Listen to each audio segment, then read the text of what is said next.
여러분 안녕하세요. Welcome back to K-Learn Korean Language Training. Once again, this is Gerard. And for today's video, pag-usapan natin yung process kung paano kayo makapagtrabaho sa South Korea. Okay? Itong process na i-discuss ko sa inyo is galing sa HRD Korea and DMW. Okay? Una sa lahat, ang pagtatrabaho sa South Korea, wala pong shortcut. Lahat ng gustong magtrabaho sa South Korea ng legal is dadaan po sa exam. Okay? Lahat tayo mag-aaral, lahat tayo mag-e-exam at kailangan yung pumasa sa exam. Yun yung pinaka-main requirement ng pagko-Korea. Legit po ito, kailangan yung makapasa sa exam. Pag may nagsabi sa inyo na hindi na kailangan ng exam, X po yun. Okay? Kung gusto mo magtrabaho under EPS topic, under DMW, under HRD Korea, kailangan mo mag-aral at makapasa po sa exam. Okay? Si DMW at saka si HRD Korea, sila lang yung nag-uusap about sa process, mga schedule ng exam, magpa-process ng papers, mag-approve ng mga requirements nyo. Si DMW and HRD Korea, wala pong private agency. Kahit lahat ng mga learning center, hindi po sila connected sa DMW at saka HRD Korea. Okay? Bale, yung agency natin again, HRD Korea and then DMW, lahat ng gusto magtrabaho sa South Korea, kailangan nating mag-aral at makapasa sa exam nila. Yun yung pinaka-main requirement. Okay? So, bali ganito lang. I-detail natin yung process. Number one, kailangan mo makapasa sa exam, kaya ka mag-aaral. Number two, skill test. Okay? Then number three, medical. Kapag nakapasa ka na sa tatlo, exam, skill test, and medical, selection process na po siya. Selection process, ibig sabihin, yung mga Korean employer, sila yung mismong magse-select sa atin via EPS account or yung, kasi lahat ng passer meron silang tinatawag na EPS account. So pag pumasa ka, gagawa ka ng account doon and then yung mga employer, sila yung kusang lalapit sa'yo. And then pagka napili ka na, titimbrihan naman ni HRD Korea si DMW, ipapasa yung mga kontrata mo sa DMW. So yung kausap mo lagi si DMW, nagpo-post naman yan sila sa mga Facebook page nila at saka sa website nila. Okay? Again, yung pinaka-process, number one, pass the exam, kaya kailangan mo mag-aral. Number two, pass the skill test, kaya kailangan mo mag-training sa skill test. And then medical, alam mo naman yung sarili mo, kailangan healthy ka, syempre mag-abroad. Okay, so dun lang iikot yung buong process. Okay, tatlo lang, di ba? And then yung mga requirements naman para makapag-apply ka or para makapag-exam ka is, eto, lalagay natin to sa number 2. Okay, so mga requirements para makapag-exam ka at makapunta sa South Korea. Number 1, 18 to 37 years old. Okay, 18 to 37 years old. And then, no height and weight requirements, no diploma needed, tattoo is okay. Ano pa? No work experience needed, no height and weight discrimination. And then healthy ka, syempre, kaya healthy ka, no criminal record, and then no deportation record, and then pass the exam. Yun yung pinaka-main requirement, pass the exam. So yun yung mga qualifications para makapag-take ka ng exam. Okay? So, mamaya ilalagay ko na lang dito sa screen para i-assess nyo na lang kung ano yung mga requirements. Kasi minsan baka di ko masabi yung iba. Pero ilalagay ko din dito sa may screen mamaya. Okay?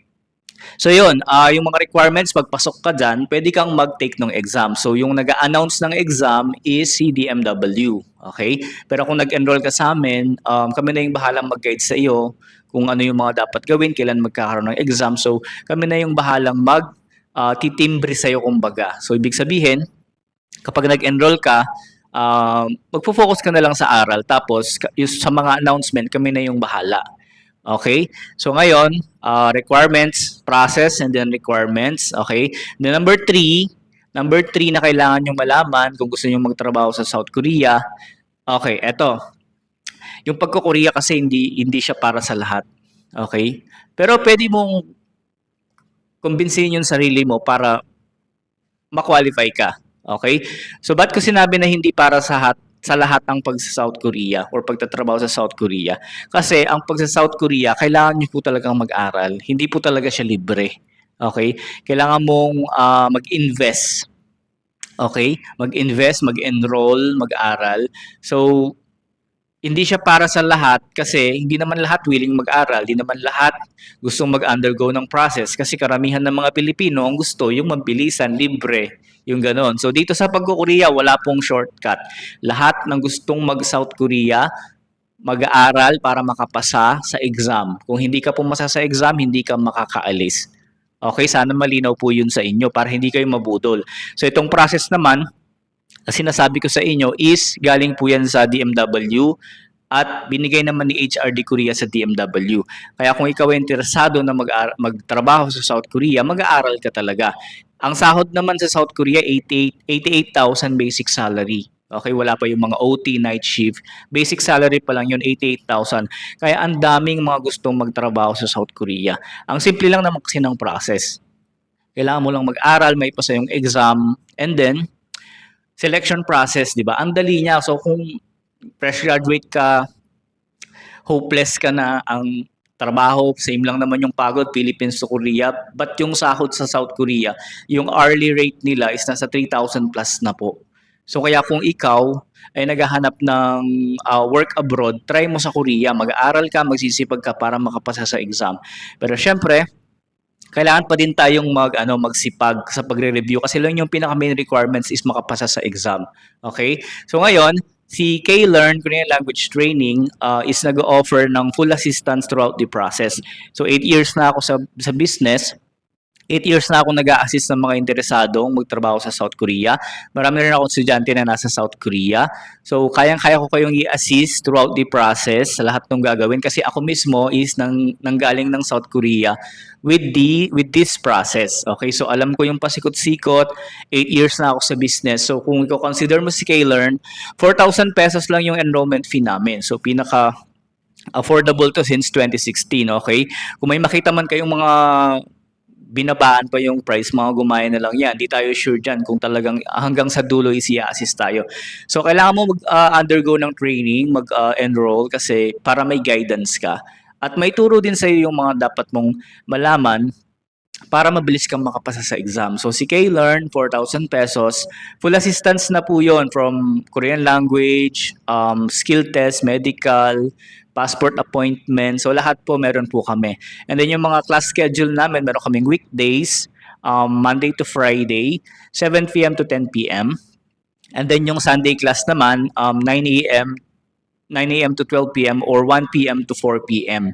So kung ikaw ay interesado at naghahanap ng trabaho sa abroad, Korea po ang maganda. Kasi malaki yung sahod. So si K-Learn, matagal na sa gantong business. Kung i-consider nyo siya, hindi kayo mapapahiya dito kasi marami na kaming mga napatunayan, marami na kaming napaalis or natulungang makaalis. At 8 years na ako sa business na to.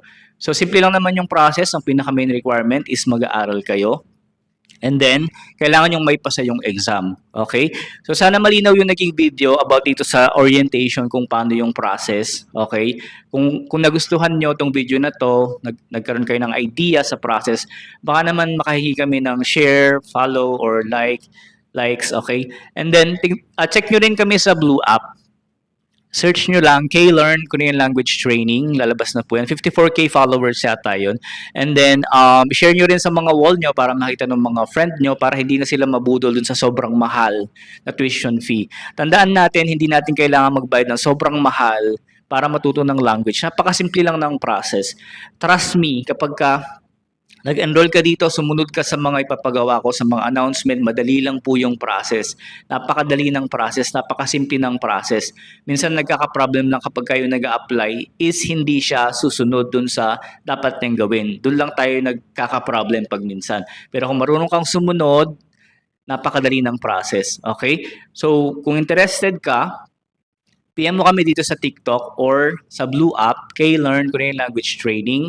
Hindi ka magsisisi panigurado. Ako yung mag-a-assist sa inyo, ako yung magtuturo, ako yung mag-guide throughout the process. Check nyo yung mga page namin, yung mga videos namin sa TikTok. Andiyan yung mga nakaalis, andiyan yung mga pangalan nila. Pwede nyo silang kontakin kung galing ba talaga sila sa amin. Once again, maraming salamat. This is Gerard from K-Learn Korean Language Training, your quality, affordable Korean language training since 2016. Bye!